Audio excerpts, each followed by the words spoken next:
Hi guys! Good morning mga mamshi! Ayan guys, today may pakita lang ko sa inyo guys sa binili kong machine.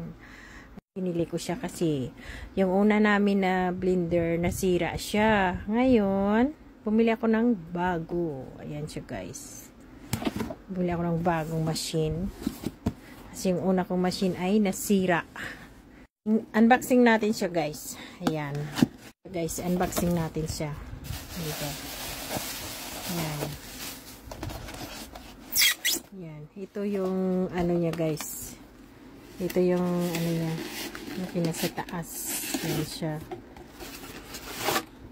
Ito yung ano niya. Papel niya ito ata. Wala naman yan. Yan. Tatlo yung ano niya. Kasi parang nagandan ako guys. Kasi mabigat siya. Yan. Sa loob niya.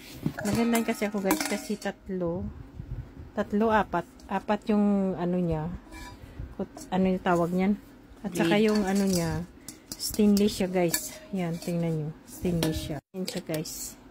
Tapos ito yung cover niya, ito siya. Yan ang grinder ko guys. So diba, galing. Ngayon i-try ko siya guys kung okay siya. Okay, ayan guys, tingnan natin siya kung okay ba o hindi. Ayan, nilagyan ko na ng chicken kasi gawa tayo ng kebab chicken. Guys, try natin siya. Oh, diba? Ayan. Hawakan mo to. Maganda siya. Guys, ang ganda ng labasan niya. Oh. Tingnan nyo guys. So, diba?